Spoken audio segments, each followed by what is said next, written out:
BJP ಪ್ರತಿಭಟನೆ. Neat ಪ್ರಶ್ನೆ ಪತ್ರಿಕೆ ಸೋರಿಕೆ ವಿಚಾರ ದಿನದಿಂದ ದಿನಕ್ಕೆ ರಾಜಕೀಯ ತಿರುವನ್ನ ಪಡೆದುಕೊಳ್ತಾ ಇದೆ. ಪ್ರಧಾನಿ ನಿವಾಸದ ಎದುರು ನಡೆದ ಪ್ರತಿಭಟನೆ, ಕೆಪಿಸಿಸಿ ಕಚೇರಿ ಎದುರು ಬಿಜೆಪಿ ಪ್ರತಿಭಟನೆ, ಶಾಸಕ ಬಿಪಿ ಹರೀಶ್ ಮೇಲಿನ ಮೊಟ್ಟೆ ದಾಳಿ, ಈಗ ಈ ಎಲ್ಲ ಬೆಳವಣಿಗೆಗಳ ನಡುವೆಯೇ ವಿಧಾನಸೌಧದಲ್ಲಿ ಬಿಜೆಪಿ ನಾಯಕರ ಪ್ರತಿಭಟನೆ ತೀವ್ರ ಸ್ವರೂಪವನ್ನು ಪಡೆದುಕೊಂಡಿದೆ. ಕಾಂಗ್ರೆಸ್ ವಿರುದ್ಧ ಗಂಭೀರ ಆರೋಪಗಳ ಸುರಿಮಳೆಗೈದ ವಿಪಕ್ಷ ನಾಯಕ ಆರ್ ಅಶೋಕ್ ರಾಹುಲ್ ಗಾಂಧಿ ವಿರುದ್ಧವೂ ವಾಗ್ದಾಳಿಯನ್ನು ನಡೆಸಿದ್ದಾರೆ. ಈ ಕುರಿತ ಕಂಪ್ಲೀಟ್ ಡೀಟೇಲ್ಸ್ ಇಲ್ಲಿದೆ ನೋಡಿ. ಶಾಸಕರ ಮೇಲೆ ಮೊಟ್ಟೆ ದಾಳಿ ಖಂಡಿಸಿ BJP protest. Rahul Gandhi cockroach, ತುಕುಡೆ ಗ್ಯಾಂಗ್ನ ನಾಯಕ. ಕಾಕ್ರೋಚ್ಗಳಿಗೆ 100 ಕೋಟಿ ಯಾರು ಕೊಟ್ಟರು? ಬಿಜೆಪಿ ಕಿಡಿಕಿಡಿ.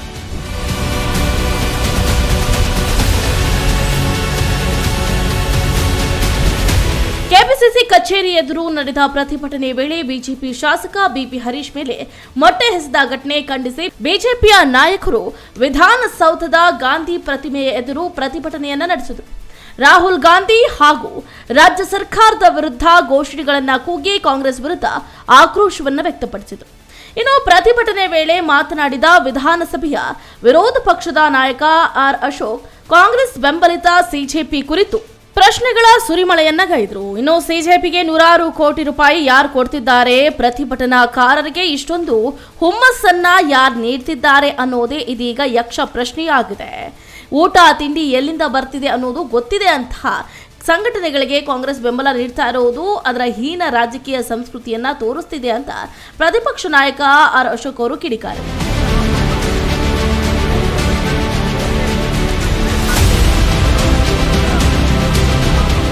ಇದಕ್ಕಿಂತಲೂ ತೀವ್ರವಾಗಿ ರಾಜ್ಯ ಸರ್ಕಾರದ ವಿರುದ್ಧ ವಾಗ್ದಾಳಿ ನಡೆಸಿದ ಆರ್ ಅಶೋಕ್, ಕರ್ನಾಟಕದಲ್ಲಿ ಗೂಂಡಾ ಸರ್ಕಾರ ಆಡಳಿತ ನಡೆಸ್ತಾ ಇದೆ ಅಂತ ಆರೋಪವನ್ನು ಮಾಡಿದರು. ಇನ್ನು ಶಿವಾಜಿನಗರದಲ್ಲಿ ಅಧಿಕಾರಿಗಳ ಮೇಲೆ ನಡೆದ ಹಲ್ಲೆ ಪ್ರಕರಣವನ್ನ ಉಲ್ಲೇಖಿಸಿದ ಅವರು, ರಾಜ್ಯದಲ್ಲಿ ಕೊತ್ವಾಲ್ ಶಿಷ್ಯರ ಸರ್ಕಾರ ನಡೀತಾ ಇದೆ. ಈ ಗೂಂಡಾ ಸಂಸ್ಕೃತಿಗೆ ಮುಖ್ಯಮಂತ್ರಿ ಡಿಕೆ ಶಿವಕುಮಾರ್ ಹಾಗೆ ಕೆಪಿಸಿಸಿ ಅಧ್ಯಕ್ಷ ಬಿಕೆ ಹರಿಪ್ರಸಾದ್ ನೇತೃತ್ವ ವಹಿಸಿದ್ದಾರೆ ಅಂತ ಟೀಕೆ ಮಾಡಿದರು.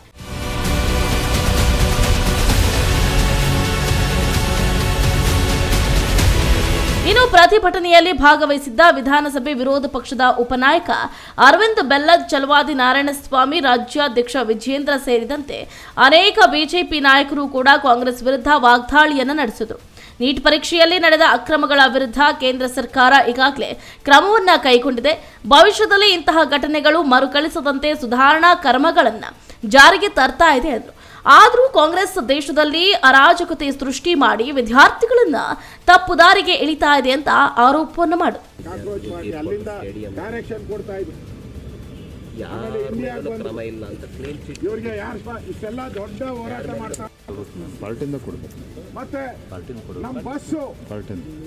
ಅದು ಪೊಲೀಸರ ಸುರ್ಪದಿಯಲ್ಲಿರೋ ಬಸ್ಸು ನಮ್ದು. ವಿರೋಧ ಪಕ್ಷದ ನಾಯಕರು ಇಬ್ರು ಇದ್ದೀರಿ. ವಿರೋಧ ಪಕ್ಷದ ನಾಯಕರು ನಮ್ಮೆಲ್ಲ ಶಾಸಕರಿದ್ದಾರೆ, ಮಾಜಿ ಮಂತ್ರಿ ಇದ್ದಾರೆ.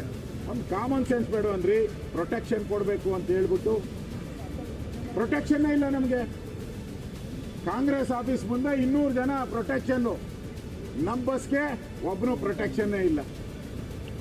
ಅದು ನೋಡಿ ಕಾಂಗ್ರೆಸ್ ಗೌರ್ಮೆಂಟ್ ಹೆಂಗೆ ಟ್ರಿಕ್ಸ್ ಅಂತ ಹೇಳಿದ್ರೆ, ಬಸ್ ಹೋಗ್ತಾ ಇರ್ತದೆ, ಆಟೋಮೆಟಿಕ್ ಆಗಿ ಆಫ್ ಆಗೋತದೆ. ಕಾಂಗ್ರೆಸ್ ಆಫೀಸರ್ ಆಟೋಮೆಟಿಕ್ ಆಗಿ ಓಡಿ ಬಂದ್ಬಿಡ್ತಾರೆಲ್ಲ ಕಾಂಗ್ರೆಸ್ ಅವರೆಲ್ಲ.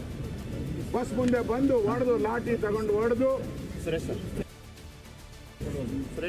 ಮೊಟ್ಟೆಗಳನ್ನೆಲ್ಲ ದೂರ್ತಾರೆ. ಪ್ರಶ್ನೆ ನಿಮಗೆ, ನಮ್ಮನ್ನ ರೋಡಲ್ಲಿ ಕರ್ಕೊಂಡು ಹೋಗಿದ್ದು ಯಾಕೆ? ಮೊದಲನೇ ಪ್ರಶ್ನೆ. ಮತ್ತೆ ಬಸ್ಸಲ್ಲಿ ಯಾಕೆ? ಮತ್ತೆ ಫಿಲ್ಮ್ ಪ್ಲಾನ್ ಆಯ್ತು. ಎಲ್ಲ ನಮ್ಮ ಮೊಟ್ಟೆ ಅಂಗಡಿ ಇತ್ತು ಅಲ್ಲಿ ಸುತ್ತಮುತ್ತ, ಎಲ್ಲ ಕಾಂಗ್ರೆಸ್ ಆಫೀಸಿಂದ ಕರಿಕೋಟ್ ಎಲ್ಲ ಹಾಕೊಂಡ್ ಬಂದಿದ್ರು. ಅಲ್ಲಿ ಲಾಯರ್ ಹೆಸರಲ್ಲಿ ಬಂದಿದ್ರು. ಅಲ್ಲಿ ಬಂದವರು ಯಾರು? ಚಿತ್ರೀಕರಣ ಆಗಿದೆ ಎಲ್ಲ, ಮಾಧ್ಯಮದವರು ಎಲ್ಲ ತೋರಿಸಿದ್ದಾರೆ. ಬಿಕೆ ಹರಿಪ್ರಸಾದ್ ಹೇಳಿದ್ರು, ನಾವೇ ಮೊಟ್ಟೆಗಳು ತಗೊಂಡು ನಾವೇ ಹೋಗಿದ್ರಂತೆ. ನಾಚಿಕೆ ಆಗಲ್ಲ ಅಂದ್ರೆ, ನಿಮ್ಮ ಬಸ್ಸೇ ಪೊಲೀಸ್ ಬಸ್ಸಲ್ಲಿ ಮೊಟ್ಟೆ ಅಂಗಡಿ ಬರ್ತೈತೆ ನಿಮ್ದು. ಪೊಲೀಸವ್ರಿಗೆ ಏನಾನ ಮೊಟ್ಟೆ ಕೊಟ್ಟಿದ್ರ ನೀವೇನಾನ? ಅಂಗನವಾಡಿ ಮಕ್ಕಳಿಗೆ ಕೊಡಕ್ಕೆ ಯೋಗ್ಯತೆ ಇಲ್ಲ, ಪೊಲೀಸವ್ರಿಗೆ ಮೊಟ್ಟೆ ಕೊಟ್ಟಿದ್ರ ನೀವು? ಬಂತು ಅಂದರೆ ನೀವು ಹೇಳೋ ಪ್ರಕಾರ ಪೊಲೀಸ್ ವ್ಯಾನಲ್ಲಿಂದಾನೇ ಮೊಟ್ಟೆಗಳು ಹಾಕಿದ್ರು ಅಂತ. ಅಂದರೆ ಪೊಲೀಸರೇ ತಂದು ಕೊಟ್ಟಿರ್ಬೇಕು ನಮಗೆ. ಹಂಗಾರೆ ಪೊಲೀಸರನ್ನ ಸಸ್ಪೆಂಡ್ ಮಾಡ್ತೀರಾ? ಹೇಳಕ್ಕೂ ಒಂದು ಮಾನ ಮರ್ಯಾದೆ ಇರಬೇಕು. ಅದಾದ್ಮೇಲೆ ಹರೀಶ್ ಅವರು ನಮ್ಮ ಮೆರವಣಿಗೆಗೆ ಬರಬೇಕು ಅಂತ ನಡ್ಕೊಂಡ್ ಬರ್ತಾ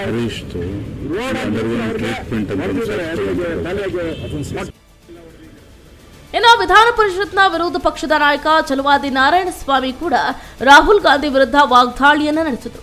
ವಿದ್ಯಾರ್ಥಿಗಳ ಭವಿಷ್ಯದ ವಿಚಾರದಲ್ಲಿ ಕೇಂದ್ರ ಸರ್ಕಾರ ಗಂಭೀರವಾಗಿದೆ. ನೀಟ್ ಪರೀಕ್ಷೆಯಲ್ಲಿ ತಪ್ಪು ಕಂಡು ಬಂದ್ರೆ ಕ್ರಮವನ್ನ ಕೈಗೊಳ್ಳಲಾಗುತ್ತೆ. ಆದರೆ ಕರ್ನಾಟಕದಲ್ಲಿ ಕೆಪಿಎಸ್ಸಿ ಹಗರಣ ನಡೆದಾಗ ಕಾಂಗ್ರೆಸ್ ಇದೇ ರೀತಿಯ ಹೋರಾಟ ನಡೆಸುತ್ತೆ ಅನ್ನುವಂತಹ ಪ್ರಶ್ನೆಯನ್ನ ಮಾಡಿದ್ರು. ಎಲ್ಲ ವಿದ್ಯಾರ್ಥಿಗಳು ಕೂಡ ಸಂತೋಷವಾಗಿದ್ದಾರೆ, ಸಂತೃಪ್ತರಾಗಿದ್ದಾರೆ. ಆದರೂ ಕೂಡ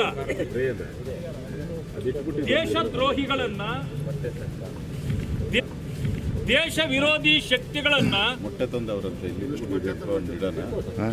ತುಕಡೆ ಗ್ಯಾಂಗ್ಗಳನ್ನ ಜೋಡಿಸಿಕೊಂಡು ಜಂತರ್ ಮಂತರ್ನ ಮುಂದೆ ಸ್ಟವ್ ಮಾಡಿ ರಾಜಕೀಯ ಮುಖವಾಡವಿಲ್ಲದಂತೆ ಅವರನ್ನು ಮುಂದಿಟ್ಟು ಹೋರಾಟ ಮಾಡಲಾಗ್ತಿತ್ತು. ಆದರೆ ಪಾರ್ಲಿಮೆಂಟ್ ಭವನಕ್ಕೆ ನುಗ್ಗಲಿಕ್ಕೆ ಪ್ರಯತ್ನ ಮಾಡಿದಾಗ ಲಾಠಿ ಚಾರ್ಜ್ ಮಾಡತಕ್ಕಂಥದ್ದು ಅನಿವಾರ್ಯ ಇತ್ತು. ಯಾಕಂದ್ರೆ ಅದು ಸೆನ್ಸಿಟಿವ್ ಏರಿಯಾ. ಅದನ್ನ ಮುಂದಿಟ್ಟುಕೊಂಡು ಯಾವ್ಯಾವ ದುಷ್ಟ ಶಕ್ತಿಗಳ ಪಕ್ಷಗಳ ಮುಖಂಡರಿದ್ರು ಅವರೆಲ್ಲರೂ ಪ್ರತ್ಯಕ್ಷ ಆಗೋದ್ರು. ಮಾನ್ಯ ರಾಹುಲ್ ಗಾಂಧಿ ಅವರು ಈಗ ತುಕಡೆ ಗ್ಯಾಂಗ್ನ ನಾಯಕರಾಗಿದ್ದಾರೆ. ತುಕಡೆ ಗ್ಯಾಂಗ್ನ ನಾಯಕರಾಗಿದ್ದಾರೆ. ನಿಮಗೆ ಗೊತ್ತಿರಬಹುದು, ಎಲ್ಲರೂ ಮದುವೆ ಆದಾಗ ಒಂದೇ ಸಾರಿ ಹೋಗ್ತಾರೆ ಹೊರದೇಶಕ್ಕೆ ಹನಿಮೂನ್ಗೆ. ಪಾಪ ನಮ್ಮ ರಾಹುಲ್ ಗಾಂಧಿ ಅವರು ಪದೇ ಪದೇ ಹೋಗ್ತಾರೆ. ಅದು ಯಾಕೆ ಹೋಗ್ತಾರೆ ನನಗೆ ಗೊತ್ತಿಲ್ಲ. ಆದ್ರೆ ಒಂದು ತಿಳ್ಕೊಳ್ಳಿ, ಅವರು ಹೊರ ರಾಜ್ಯ ದೇಶದಲ್ಲಿ ಹೋಗಿ ಕುಳಿತು ಯೂಟ್ಯೂಬ್ ಅಲ್ಲಿ ಓಡಾಡ್ತಾ ಇದೆ. ಅವರು ಮತ್ತೆ ಇಲ್ಲಿಗೆ ಬರೋಷ್ಟೊತ್ತಿಗೆ ನಮ್ಮ ದೇಶದಲ್ಲಿ ಏನಾದ್ರೂ ಒಂದು ಗಂಡಾಂತರ ಆಗುತ್ತೆ. ಅವರು ಅಲ್ಲಿ ವ್ಯವಸ್ಥೆ ಮಾಡ್ಕೊಂಡು ಬರ್ಲಿಕ್ಕೆ ಹೋಗಿರ್ತಾರೋ ಅಥವಾ ನನ್ನ ಪಕ್ಷಕ್ಕೆ ಈ ದೇಶದಲ್ಲಿ ಯಾರು ಹಣ ಕೊಡ್ತಿಲ್ಲ, ನಡೆಸಬೇಕಾಗಿದೆ ನನ್ನ ಪಕ್ಷ, ದಯವಿಟ್ಟು ನನ್ನ ಸಹಕಾರ ಕೊಡಿ ಅಂತ ಹೇಳಿ ಚೈನಾದವ್ರ ಜೊತೆಯಲ್ಲಿ, ಬಾಂಗ್ಲಾದೇಶದ ಜೊತೆಯಲ್ಲಿ, ಪಾಕಿಸ್ತಾನ ಜೊತೆಯಲ್ಲಿ ಭಿಕ್ಷೆ ಬೇಡ್ಲಿಕ್ಕೆ ಹೋಗ್ತಾರೋ ನನಗೆ ಗೊತ್ತಿಲ್ಲ. ಆದ್ರೆ ಹೋಗಿ ಬಂದ ತಕ್ಷಣ ಗಂಡಾಂತರ ಇಲ್ಲಿ ಕಾದಿರ್ತಾರೆ. ಇದನ್ನೇ ಇದುವರೆಗೂ ಅವ್ರು ಮಾಡ್ಕೊಂಡು ಬಂದಿದ್ರು. ಮೊನ್ನೆ ಒಂದು ವಾರದ ಹಿಂದೆ ಹೋಗಿ ಬಂದ್ರಲ್ಲ, ಇದು ಈಗ ನಮಗೆ ದೊಡ್ಡ ಮುಂದೆ ರಾಜಕಾರಣ ಇದಕ್ಕೆ ಹೋಗಿದ್ರು ಅಂತ. ಈಗ ಪತ್ರಿಕೆಗಳಲ್ಲೂ ಬರಲಿಕ್ಕೆ ಪ್ರಾರಂಭ ಆಗಿದೆ. ರಾಹುಲ್ ಗಾಂಧಿ ಅವರು ಬೇರೆಲ್ಲರ ಸಹಕಾರ ತಗೊಂಡು ಇದನ್ನು ಪ್ರಾರಂಭಿಸಿದ್ದಾರೆ ಅಂತ. ಏನು ಮಾತಿದ್ರೆ ನಿಮ್ದು ರಿಜಿಸ್ಟರ್ ಆಗಿದೆಯಾ, ಅಂತಾರೆ. ಈ ಕಾಕ್ರೋಚ್ ಪಾರ್ಟಿ ರಿಜಿಸ್ಟರ್ ಆಗಿದೆಯಪ್ಪ. ಕಾಕ್ರೋಚ್ ಪಾರ್ಟಿ ಇದೆಯಲ್ಲ, ರಿಜಿಸ್ಟರ್ ಆಗಿದೆಯಾ ರಾಹುಲ್ ಗಾಂಧಿ ಅವರೇ? ಈಗ ನೀವು ಕಾಕ್ರೋಚ್ ಲೀಡರ್, ನೀವು ಏನ್ರಿ ಜನರಿಗೆ ಇದನ್ನ ವಿರೋಧಿಸಿ ಇಡೀ ದೇಶಾದ್ಯಂತ ಈಗ ನಿಮ್ಮ ಈ ನಡೆಯನ್ನು ವಿರೋಧಿಸಿ ಪ್ರದರ್ಶನಗಳು ನಡೀತಾ ಇದೆ. ಅದರ ಭಾಗವಾಗಿ ಕರ್ನಾಟಕದಲ್ಲಿ ನಾವು ಹೋರಾಟ ಮಾಡಬೇಕಾಗಿತ್ತು. ಕಾಂಗ್ರೆಸ್ನವರು ತಿಂಗಳಿಗೊಂದ್ಸಾರಿ ಬರ್ತಾರೆ, ಬಿಜೆಪಿ ಕಚೇರಿಗೆ ಬಂದು ಹೋರಾಟ ಮಾಡ್ತಾರೆ. ಪರ್ಮನೆಂಟ್ ಆಗಿ 20 ಜನ ಇರ್ತಾರೆ, ಒಂದೊಂದ್ಸಾರಿ 2-3 ಜನ ಬರ್ತಾರೆ. ಆದ್ರೆ ನಾವು ಪ್ರತಿರೋಧ ಯಾವತ್ತೂ ಮಾಡಿಲ್ಲ, ಹೊಟ್ಟೆ ಹೊಡೆದಿಲ್ಲ, ಲಾಠಿ ಬೀಸಿಲ್ಲ, ಗೂಂಡಾ ಸಂಸ್ಕೃತಿಯ ಪ್ರದರ್ಶನ ಮಾಡಿಲ್ಲ. ಇನ್ನು ನೀಟ್ ಅಕ್ರಮದ ವಿರುದ್ಧ ಆರಂಭವಾದ ಪ್ರತಿಭಟನೆ ಈಗ ಕಾಂಗ್ರೆಸ್ ಮತ್ತು ಬಿಜೆಪಿ ನಡುವಿನ ತೀವ್ರ ರಾಜಕೀಯ ಸಂಘರ್ಷವಾಗಿ ಮಾರ್ಪಟ್ಟಿದೆ.